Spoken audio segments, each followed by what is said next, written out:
Madame la ministre, on veut un amphi, pas un psy. Oui, monsieur le président, mes chers collègues, cette phrase choc rappelée par mon collègue et ami Pierre-Antoine Levi devrait être complétée. On veut un vaccin, c'est plus sain. Il faut ouvrir au plus vite les universités. Trop de destins, trop d'histoires, trop de vies, trop d'avenirs sont en jeu.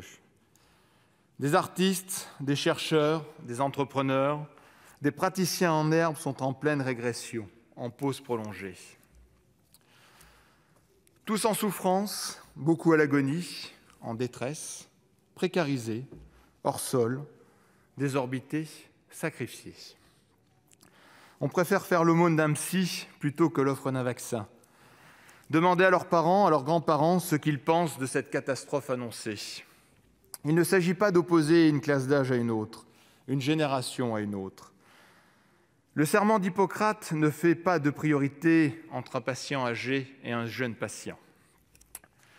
Mais le serment d'Hippocrate constitue-t-il l'alpha et l'oméga de la conduite d'une nation ? Ne faut-il pas introduire un principe de non-assistance à génération en danger ? Surtout quand il faut compter sur elle pour prendre le relais, financer nos retraites, fonder des familles, inventer, créer et aller de l'avant. Il n'y a pas que des décideurs politiques pour lancer l'idée d'une vaccination des étudiants comme prélude à la réouverture des universités et aussi comme témoignage du prix que nous attachons à la jeunesse de notre pays.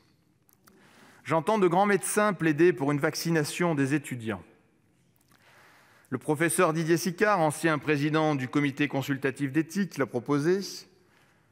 Le professeur Jean-Luc Dumas, ancien doyen de la faculté de médecine de Bobigny, le rejoint. Cette stratégie de vaccination vers les étudiants est d'autant plus pertinente que le vaccin AstraZeneca ne semble pas adapté à la population des plus de 65 ans, comme le proposent les autorités de santé allemandes et autrichiennes. L'Agence du médicament italienne recommande un usage préférentiel pour les 18 à 55 ans, et cette barre des 55 ans a également été retenue par le chef de l'unité de coordination anti-Covid en Bulgarie. Il n'est pas contre-indiqué pour les plus de 18 ans, bien au contraire, son taux de couverture est excellent. Qui nous reprocherait de passer aux actes en faveur d'une vaccination étudiante ? Ni les 2,7 millions d'étudiants, ni leurs familles, ni la communauté pédagogique, et encore moins le monde économique. Mais qui demain ne nous le reprocherait pas si nous ne le faisons pas aujourd'hui ?